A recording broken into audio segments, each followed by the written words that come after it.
The story of this film began about 20 years ago.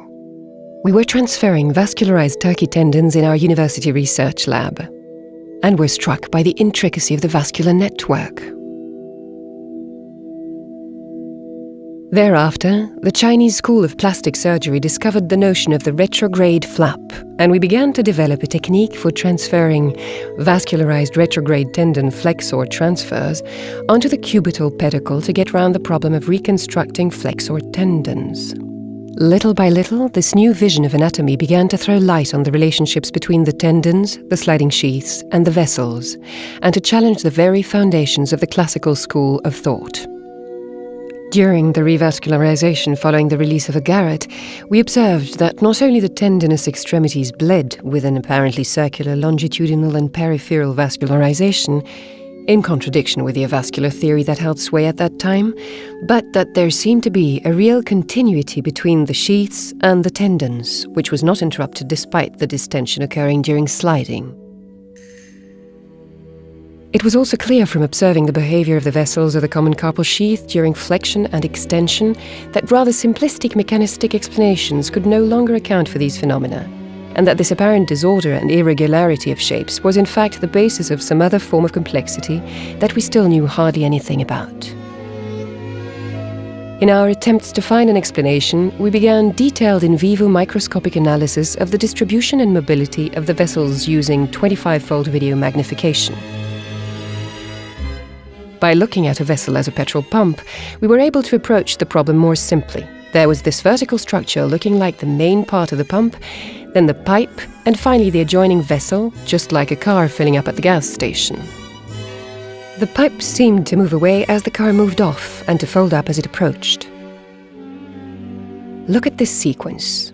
A large vessel, vessel 3, is gradually moving behind vessel 2 and the pump during flexion, then goes past it while approaching vessel 1, which in fact is the car vessel, whose pump is slowly receding as the pipe extends to its maximum.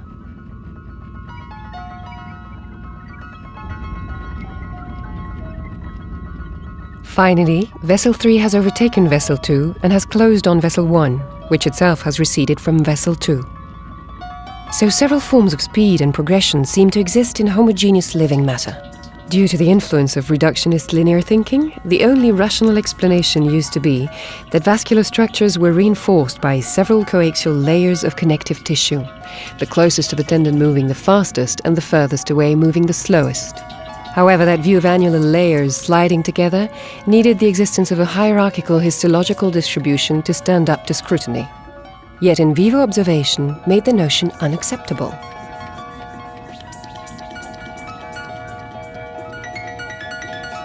This meant that we needed a new way of thinking, something posing the problem in terms of global dynamics, continuous matter, a theory involving the concept of a tissue continuum in total contradiction with the traditional view of sliding structures.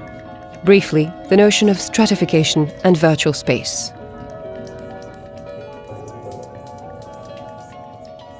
In vivo observation, or with electron microscopy after dehydration, showed that this collagen network in fact formed continuous matter composed of billions of tiny disorganized vacuoles apparently arranged in a fractal manner.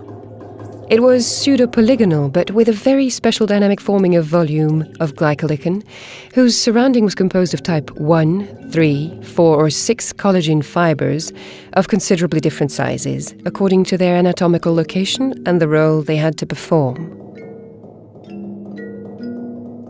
In this chaotic, haphazard world, there was absolutely no geometric regularity, no linearity, just fractal chaos.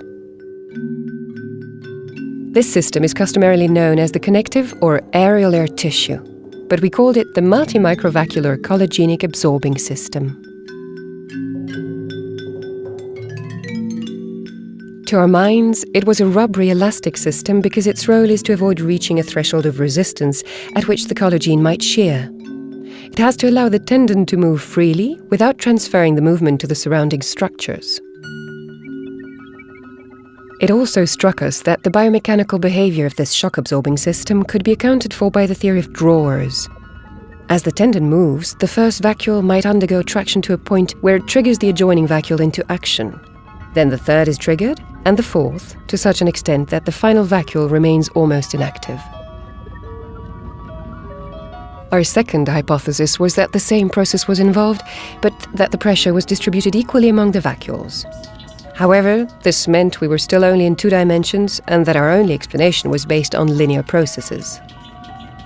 Yet we were sure of something: the tissue continuum, the existence of basic vacuolar-type structures, and the presence of a shock-absorbing system, allowing the organs to act independently.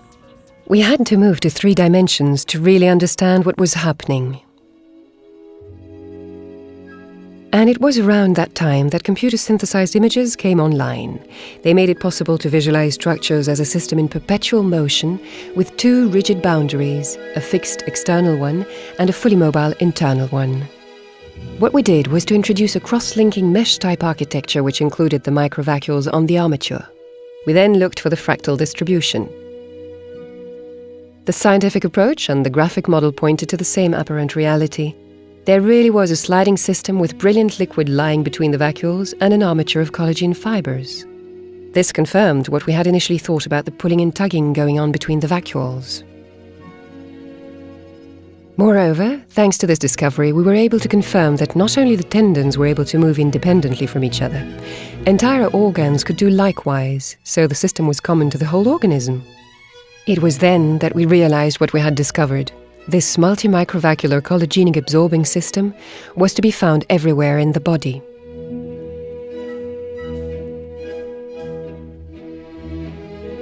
This sliding tissue is to be found in every nook and cranny of our organism, in other tendons like the extensors, in the abdominal wall near the rectus abdominis muscle, in contact with the thorax near the latissimus dorsi muscle, in the retroconjunctival groove of the eye, and so on.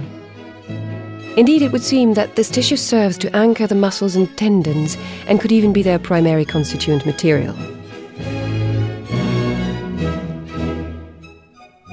Even structures not called upon to move as such, nerves and the periosteum, are composed of this tissue fiber, but with differences in their arrangement and size.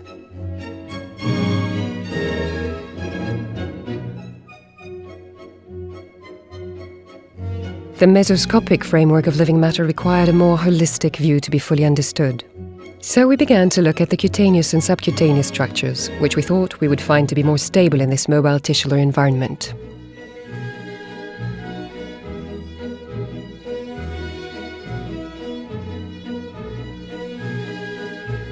By its structure and its role of enclosing the other sensory organs, the skin is more than just an organ. It's a set of organs which is anatomically, physiologically, culturally, and psychically complex.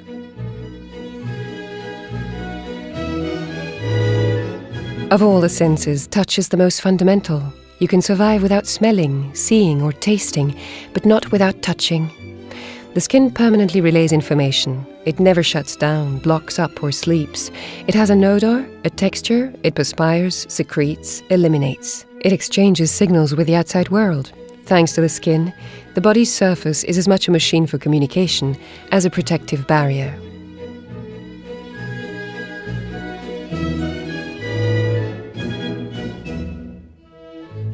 It can change color, texture, and shape, and retains the vestiges of aggression, such as sunburn, scars, and disease. At birth, it is taught, ready for life. Then, little by little, it ages, gets wrinkled, folded, and sags. Whether in newborn babies, adolescents, or adults, the skin is never totally flat and smooth. Through the hairs on its surface, you can see pseudogeometric structures separated by strength lines, allowing movement in all dimensions of space. These triangular pyramidal structures move in relation with each other. With any movement, they immediately align themselves with the traction. Their former position disappears, and a new shape is adopted. Then, as if by memory, they return to their initial position. With every single daily gesture, be it a caress or a fall, the skin undergoes this form of translation, traction, and stretching. Yet, with the exception of open wounds, it returns to its initial position. Of course, this movement has been known since time immemorial. It's called elasticity. But the question is, how is this elasticity linked to the subcutaneous structures?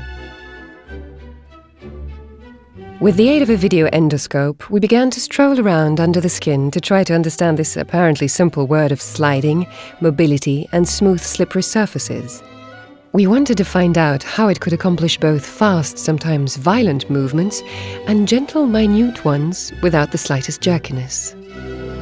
Dissect with a surgical blade, and what do you see? Just a wealth of tissue connections, a histological continuum, without any clear separations between the skin, the dermis, the hypodermis, the vessels, the aponeuroses, and the muscles. How is it then that this can all move so smoothly, and how can sliding come about?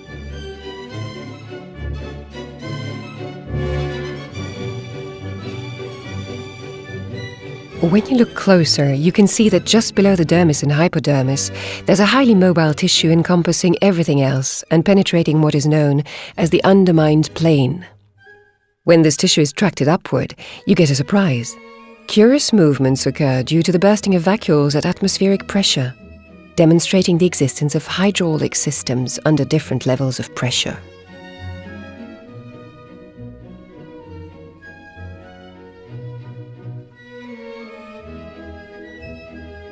The show is total with pseudogeometrically shaped fibrillar structures encompassing the muscles, skin, and fat.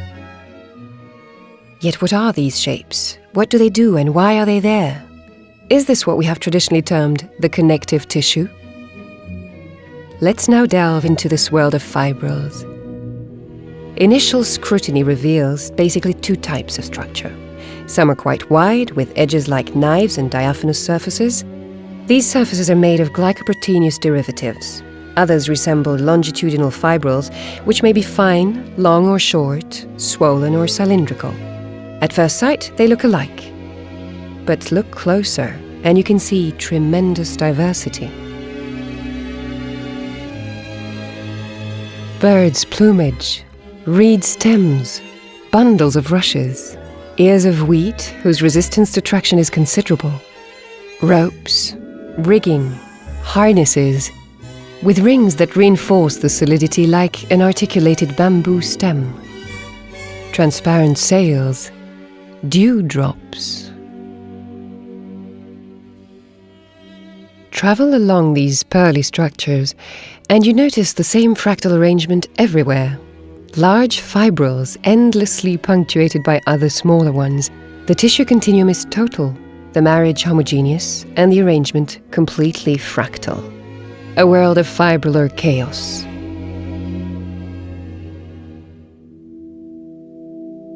The human body would seem to be one and the same tissue that has differentiated over time, but whose basic organization is stereotyped.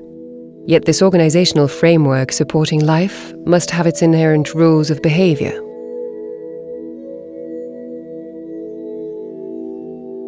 How are these structures organized? How do they resorb and move, and what role do they play? To use the jargon of physical mechanics, the arrangement can be termed a complex one, completely stable and in search of equilibrium. A system with tremendous capacity to resist and adapt to change. For physicists and doctors alike, there is no other such entity with so much cacophonous movement on the microscopic and macroscopic level. Movements involving the muscles, fluids, fibrils, and cells. Here we are at the very heart of complexity.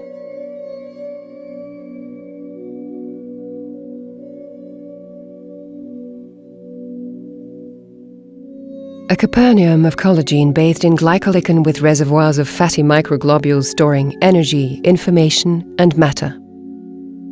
A communications network for exchanging energy, matter, and information between the component parts of the system and the various reservoirs by way of a torrent of blood rushing between the nerves, veins, arteries, and cells.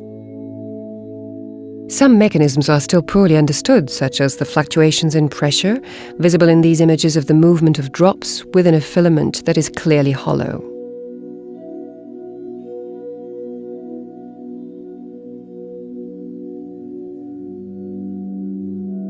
There's even more to the story. Within this global network encompassed by the skin, you also have valves able to increase or decrease the flow of information in terms of intensity and speed.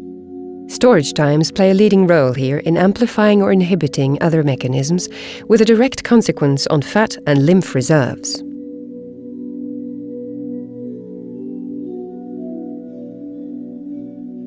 This multi-microvacuolar system, which at first sight seemed chaotic and complex, is therefore a set of elements with a large number of non-linear interconnections and arranged with a universal aim in mind: to promote life, to subdivide, to multiply according to preordained criteria such as the level of oxygen, the temperature of the body, and the composition of the plasma.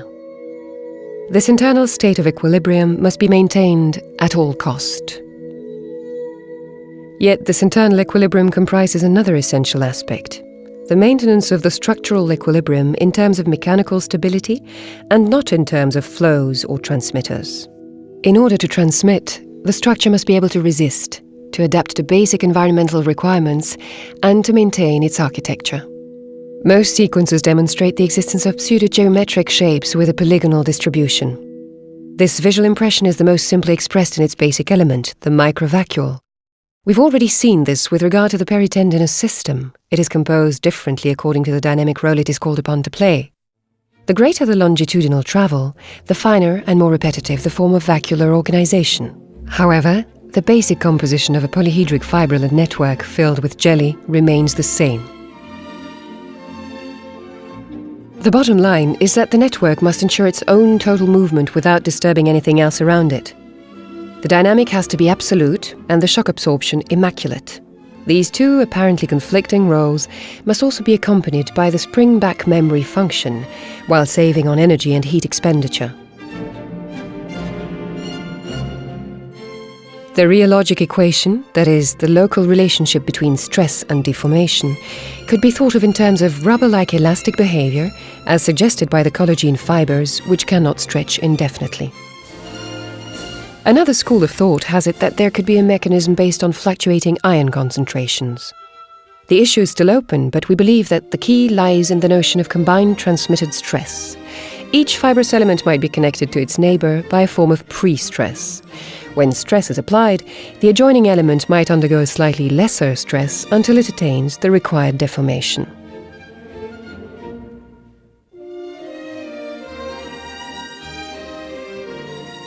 However, these sequences of interlacing, intertwining fibrillar structures created by the repetition of movements within other movements cannot be accounted for by standard reasoning. What's needed is physical rules calling upon non-linear mathematics.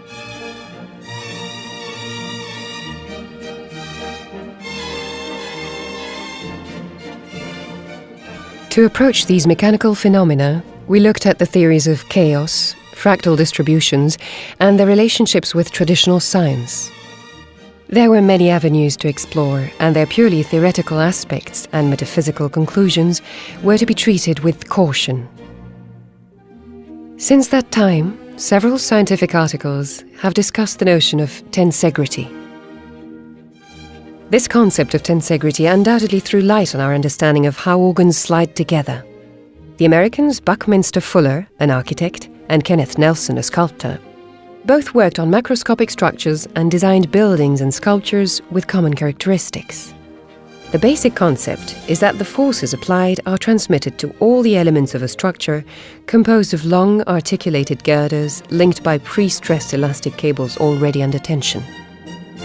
The principle is an architectural system in which the structures are stabilized by an equilibrium between the opposing forces of compression and tension, thereby allowing shape, solidity, multidirectional movement and independence from gravity to be conserved. Structures established by tensegrity are not stabilized by the resistance of each component part, like a column resisting gravity, but by a distribution and equilibrium between the mechanical stresses throughout the whole network. Such structures are therefore multidirectional, stable in all directions, and independent of gravity. These forces stabilize the structure through their equilibrium. But most importantly, all the forces are subjected to all the structural elements, with the result that the slightest increase in tension on any one of the elements is transmitted to all the others, even those the furthest away.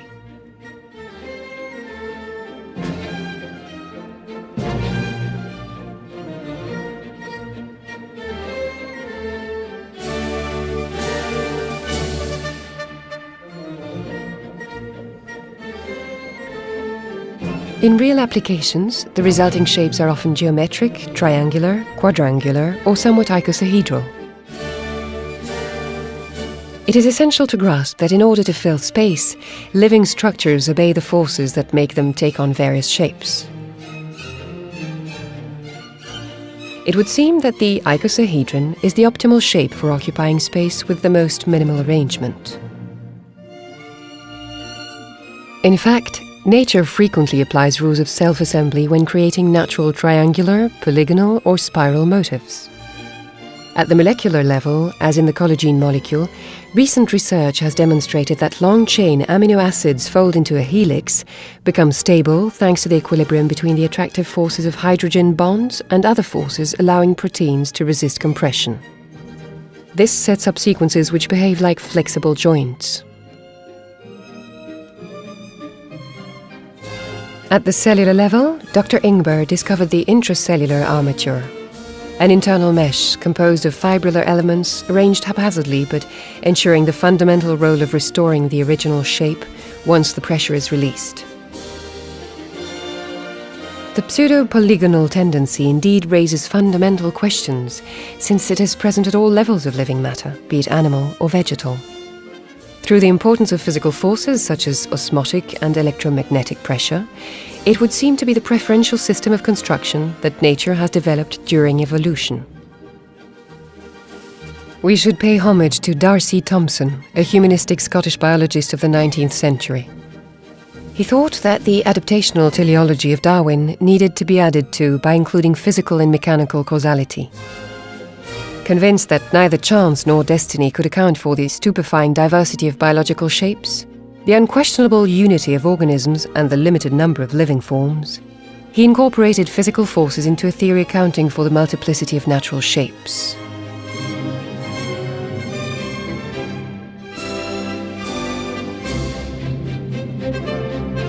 Intuitively, he hit on the idea that the forces that shape life resemble each other.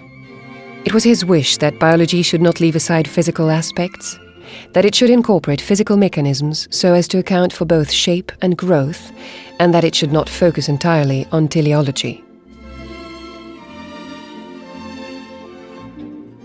We began to wonder whether all these triangular, rectangular and polyhedral shapes that we were filming might not be part and parcel of the icosahedron, the basis of tensegrity, which so closely resembles a three-dimensional vacuole.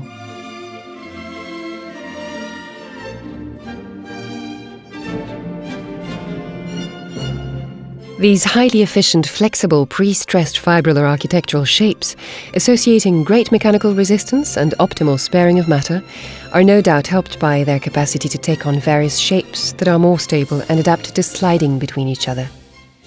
This presumably enhances their metabolism and thus prolongs life. Surgeons feel this notion of pre-stressing every time they incise skin, since the margins recede spontaneously. And at the end of an intervention, you can also feel it as you tug hard, so as to bring the margins together when making sutures.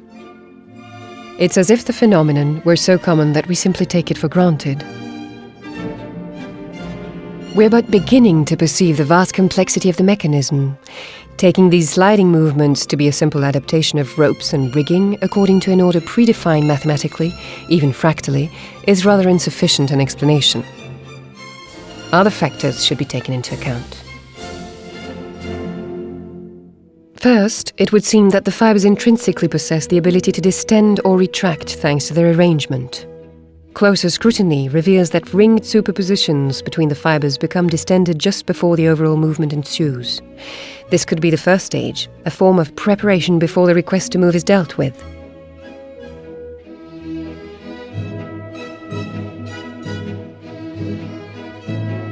To respond to the direction of the stress, the biomechanics of the microvacuoles are assisted by the added capacity of the fibers to migrate around a nodal point, itself encompassing another fiber.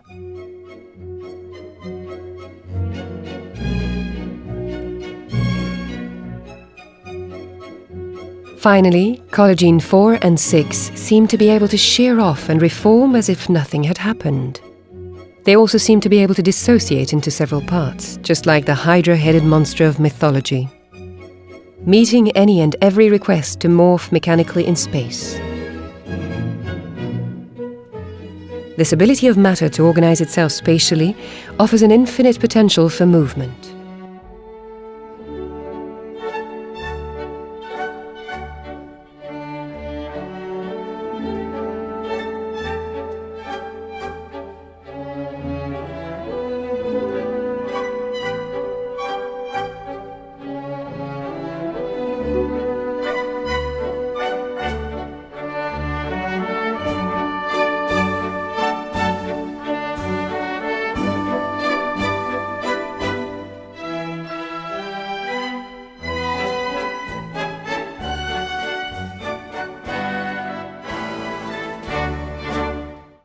However, the collagen armature is only one player in this choreography.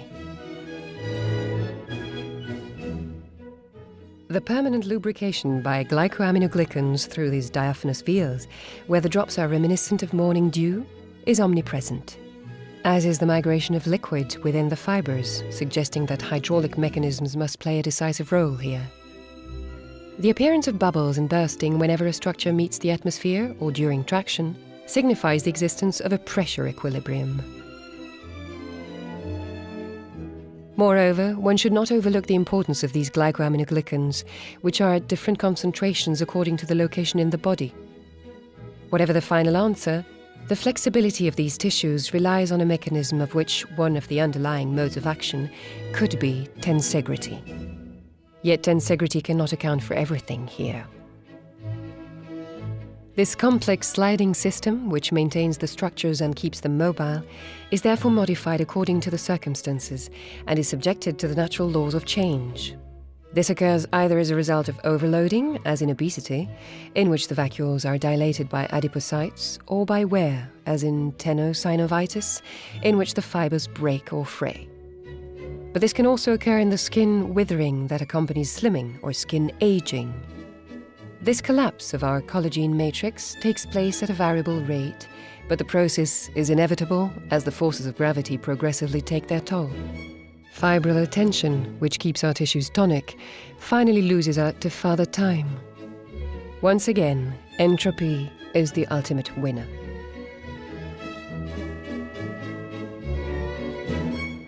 Whatever the final story, understanding the mechanical and biomolecular characteristics of this flexible tissue of communication will one day allow us to apprehend the full meaning of the healing process, to reconstruct living structures, and perhaps, who knows, to satisfy man's eternal dream, to slow down the effects of time.